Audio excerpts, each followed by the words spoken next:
అందరూ బాగున్నారా? మేమైతే చాలా బాగున్నాము. ఈరోజు ఏంటి చేస్తున్నాం అనుకున్నారా? చేపల పుల్స్. అది ఏం పుల్స్ అంటే గొరకలే బాబు, ఇవి గొరకలు అనమాట. మా ఆయన మొన్న వెళ్ళి పట్టుకొచ్చారు. ఇంకా వీటినైతే నేను శుభ్రం చేసి కడిగేసాను. మూత ఎదిపి ఎప్పుడో పొద్దున్న తిన్నాడనమాట మా ఆయన. నేను తోడి తినలేదు. మన తిన్నాడా? మన ఆయన పచ్చడితో కూడా తిన్నాడు. మా ఆయన ఆగింది పాపం. అందుకని చెప్పేసి చేపల పులుసు అయితే చేస్తున్నాను. చూసారు కదా, వీటినైతే అనేవి ఊరకనే ఉడుకుతాయి, అంటే ఊరకనే మగ్గిపోతాయి అనేది. అందుకని చెప్పేసి ఇలానే ఉంచేసి ఘాట్లు పెట్టేసి ఈ విధంగా ఘాట్లు పెట్టేసి అటు రెండు ఇటు రెండు ఎట్లా తొందరగా ఉడుకుతాయి అని. వాటిలో కావాల్సిన ఐటమ్స్ అయితే ఏమేమి తెచ్చుకున్నానో మీకైతే చూపిస్తాను. ముందు వచ్చేసి సాల్ట్, ఏమో చేపలు, వచ్చేసి పులుసుకి చింత పులుసు ముందుగానే తెచ్చుకున్నాను. మళ్ళీ యాడ్ చేస్తాను పద్దాకలా. ఆయిల్, ఇదిగోండి, కారం, పసుపు, మసాలా, బొడ్రోళ్ళు. అలానే మా వదిన అయితే హోటల్కి కావాల్సిన ఐటమ్స్ అయితే కట్ చేస్తాను. చెప్పేమేంటి అయ్యి? చెప్పులే. టమాటా, పచ్చిమిర్చి, ఉల్లిపాయ, కొత్తిమీర, పుదీనా. ఇంకంతలేదు మనం పొయ్యి ముట్టేట రాదండి మనకైతే. అందులో దీని మీద యుద్ధం చేయాలి ఈ గోచేలోపు.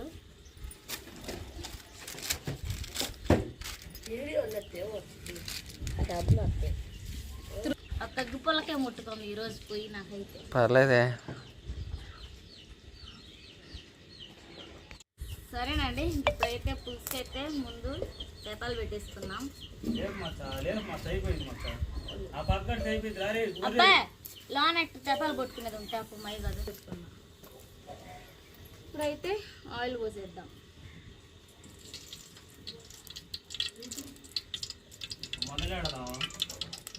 ఇంకా ఆయిల్ అయితే ఫుల్ హీట్ అయిపోవాలి. ఇది వచ్చేసి పామ్ ఆయిల్ పట్టుకుంటే అందుకు ఆ విధంగా ఉందండి. మేము ఎప్పుడైనా ఫ్రీడమ్ వాడేది. వీటిలో కావాల్సిన ఐటమ్స్ కూడా మా వదిన అయితే కట్ చేసి పెట్టేసింది. అబ్బాయి రా, ఎందుకంటే సెక వచ్చిందని చెప్పేసి అది తెప్పించి అయితే ఎందుకన్నా మంచిది. ముందైతే ఆనియన్స్ వేసుకున్నాం. ఆయిల్ అయితే బాగా హీట్ అయింది.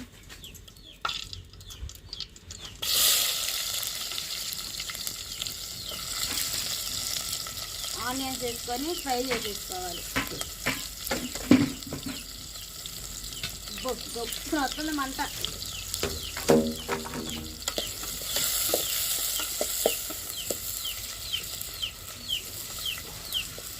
ఇంకైతే ఫ్రై అయిన తర్వాత బ్రౌన్ కలర్లో చూపిస్తానండి మీకైతే. బాగా బ్రౌన్ కలర్లో ఫ్రై అవ్వాలి.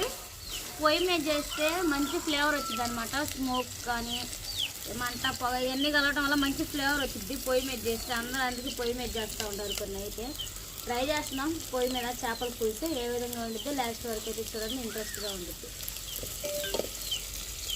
ఇంకా మసాలా వేసుకుందాం. అల్లం వెల్లుల్లి ముద్ద వేసుకొని బాగా కలిపి చేసుకుందాం. బాగా చేయి కలుగుతుంది సెట్ అయితే. గోధుమ మీద వేయలేక ఇంకేమిటంటే ఫ్రై అవుతా ఉంది కదా, టమాటా, పచ్చిమిర్చి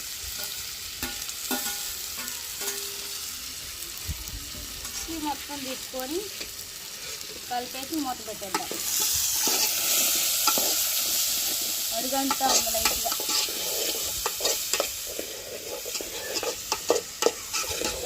తక్కువ మంట మీద అయితే మజ్జిగ తడుగంటకుండా దీనిపైన మూత పెట్టేద్దాం.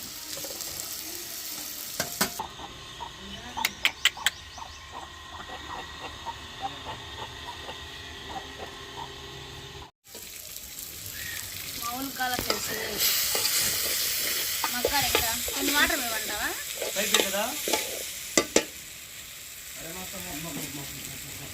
కొన్ని వాటర్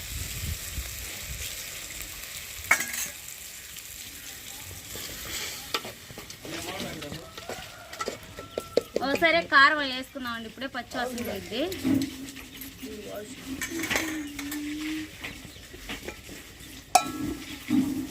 కారం, పసుపు బాగా మొత్తం అట్లా కారం.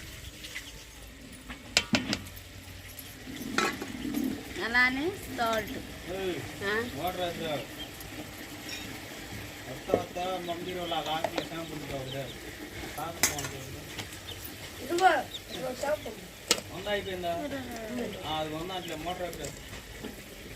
మొత్తం కలదిప్పేసుకున్నాం. కలదిప్పేసాం కదా, మూత పెట్టేసుకున్నాం.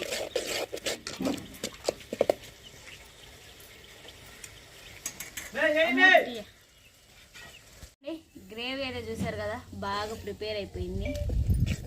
ఇంకా కొంచెం చదవా లేకపోతే పులుసు పోయమంటావా? మరిగిద్ది కొంచెం చదవత అయితే పులుసు పోసుకున్నాం. ఇంకా మగ్గాల్సింది ఉందన్నమాట, ఒక 20% ఉంది మగ్గాల్సింది.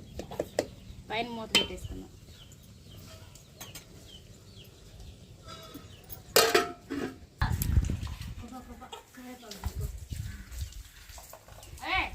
అక్కడ కరేపాకు ఫేస్బుక్లో పెట్టాడు, మా బామర్ది పెళ్ళికి వెళ్ళాను, అందరూ హ్యాపీ మ్యారేజ్. సరేనండి, ఇంకా మాకైతే కరేపాకు చెప్పారు కదా, మొదటి ఇప్పుడే ఫ్రెష్గా కరేపాకు అయితే కోసుకొచ్చింది. మొదట కరేపాకు అయితే స్మెల్ చూడటం చూపి చూపి పులుసు పోతా, ముందు ముక్కలు వేస్తా, కొంచెంసేపు మగ్గుతాయి. చూపి. సరేనండి, ముందైతే చేప ముక్కలు వేద్దాం. మా మమ్మీ అయితే ఇలానే చేసింది. ముందు ఒకసారి చెప్తే మా ఆయనకు నచ్చిందంట.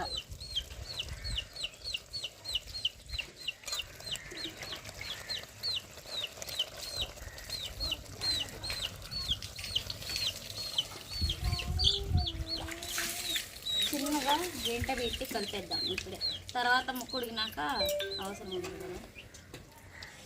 చింతపులుసు పోసుకున్నాను ఇంకా.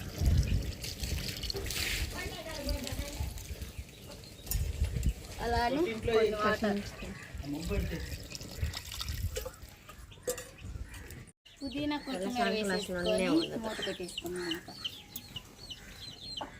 కలిపే పని లేకుండా ఇప్పుడు మూత పెట్టేసుకుంటే చేపల పులుసు అనేది మగ్గిపోయింది.